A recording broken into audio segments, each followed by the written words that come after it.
Hello, everyone, and welcome to the series analysis episode of the Seattle Baseline Podcast. My name is Julian Smith, and I'm with Alex Hong.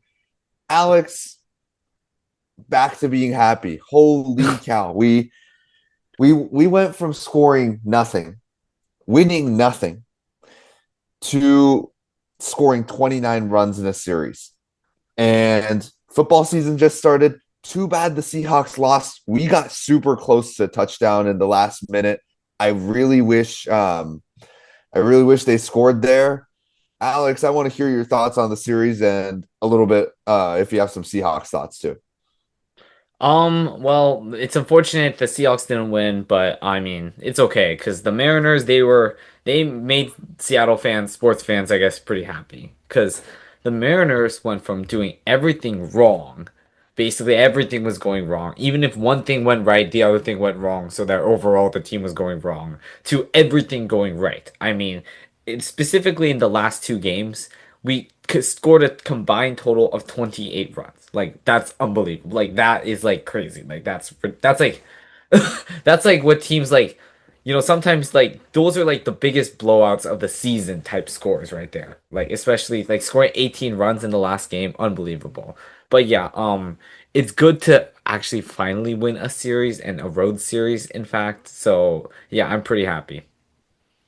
Yeah, the Mariners really took advantage of a weak pitcher in that last game, but I want to focus on the second game where we scored 10. But the starting pitcher, he went in with a 1 ERA.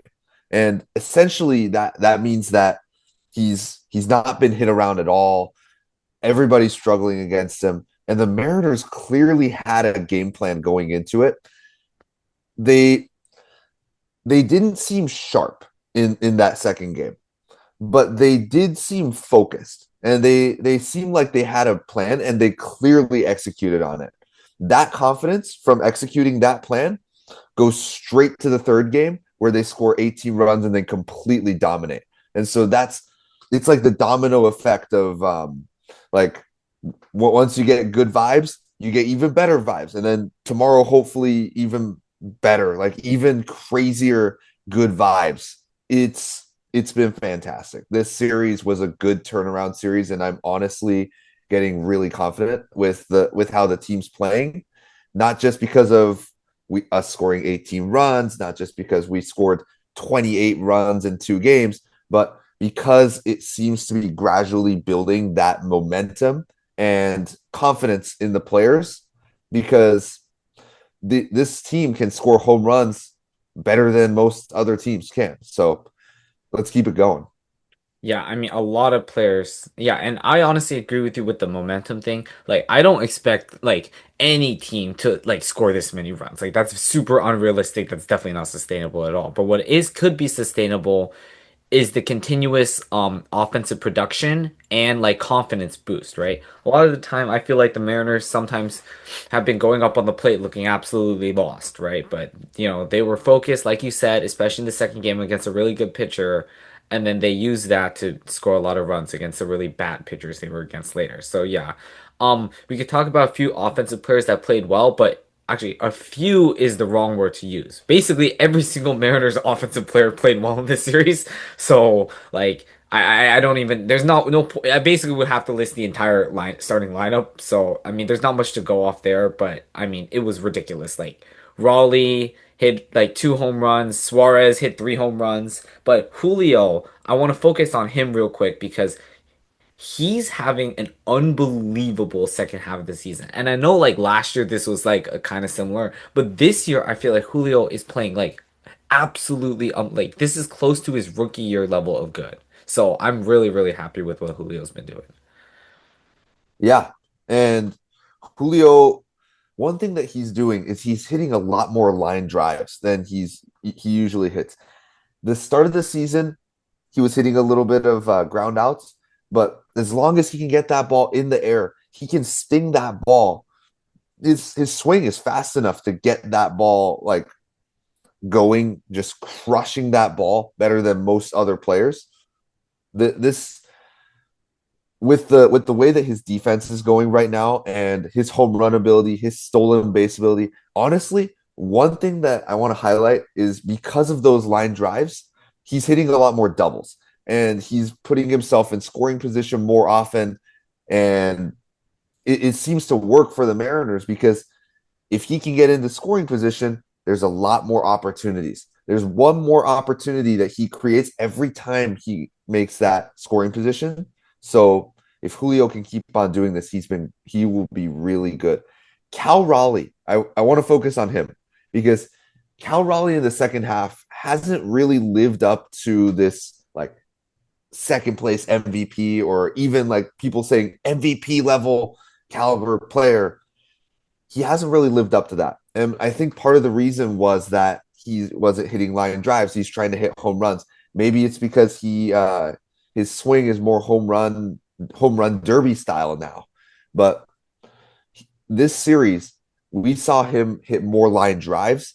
The ball is not lifted up in the air and fly out all over the place. He's hitting home runs more often because he's hitting line drives in his singles. And then when he actually goes to hit the home run, it's going on a much not lower, not a super low trajectory, but a more lower arc trajectory to get that ball actually moving forward and out. I'm really this is probably the best we've seen Cal play in a while in the second half. And if this can be the turnaround for Cal Raleigh, I am all for it. Let's get it going. Yeah, I totally agree with you. I mean, although like his OPS has still been really good because he's hitting so many home runs, his slugging is going to be so high. His on base percentage is still pretty good considering his batting average because he does draw a lot of walks.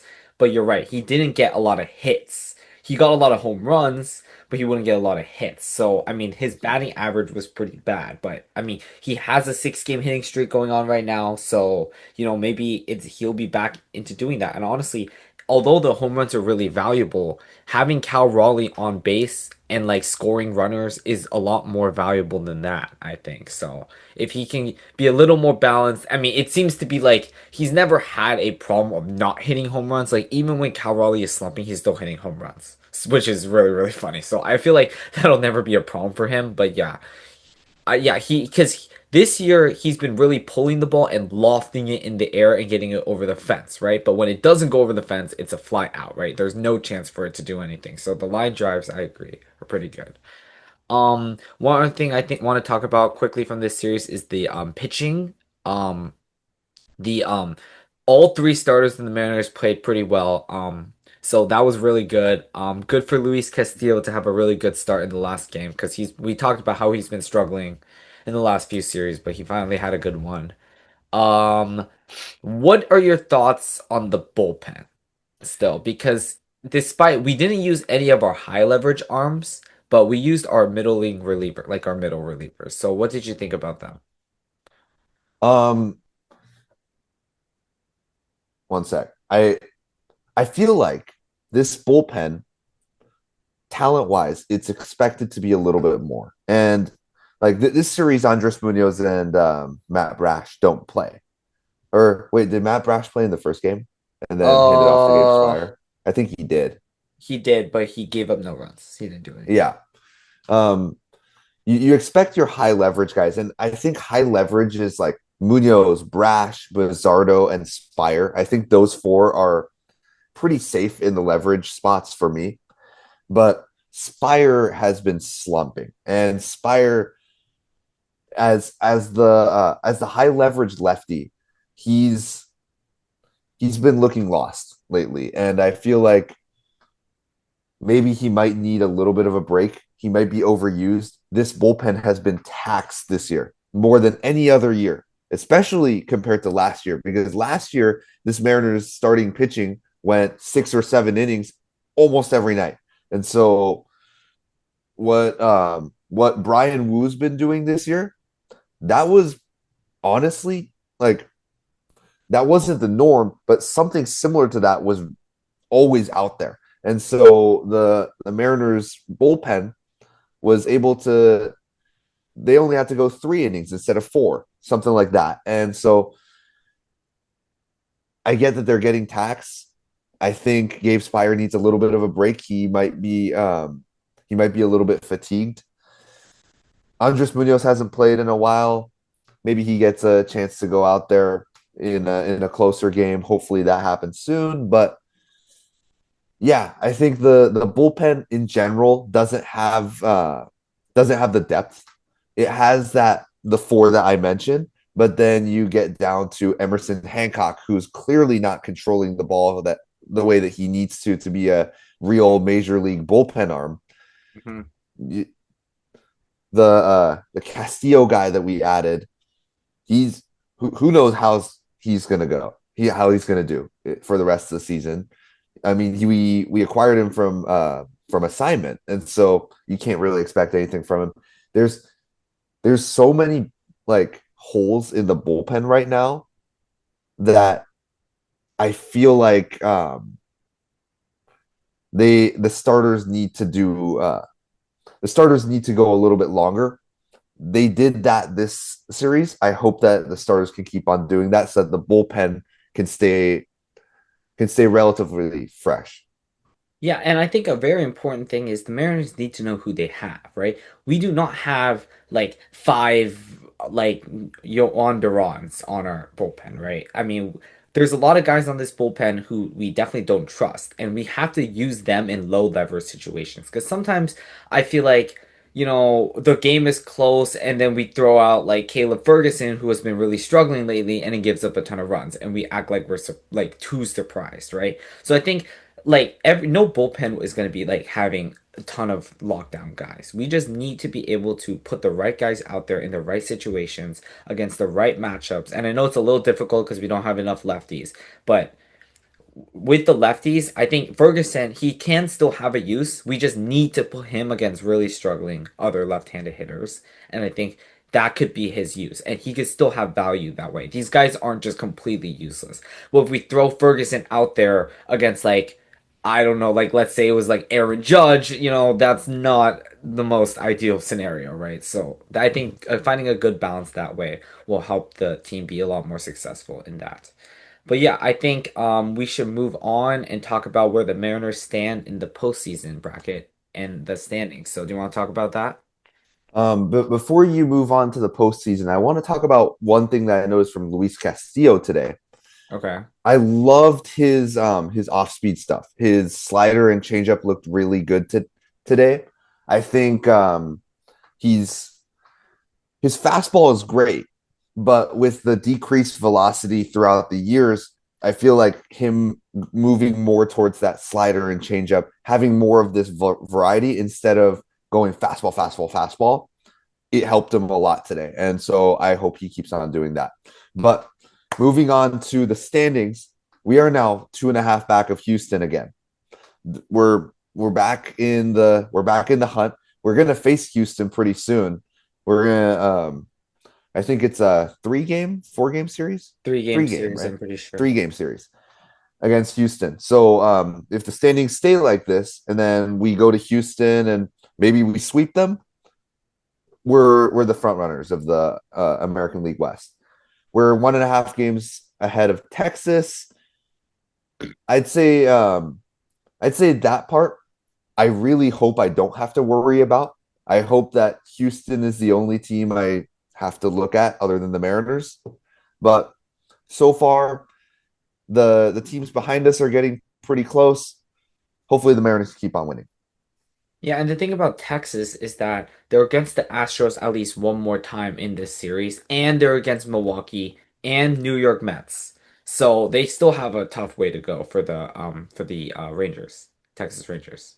So yeah, they're keep creeping up, but I'm not too as worried as we could be. But I really, really want the Mariners to try to win this division, and for the sole purpose of despite how we won this road series, I mean, look at the other road series we had. It wasn't good. I think the Mariners need to be able to play the wild card at home because it's not like the ALDS where it's like you get 3 games away, two or either 3 or games away or home, right? Or it's like a 3 versus 2. The wild card is all the games are in the whoever has the higher seat, right? So you get if you host a 3 game series That's a lot different. So that makes a big difference. So I really, really hope the Mariners can eclipse the Astros for that sole purpose alone. But yeah,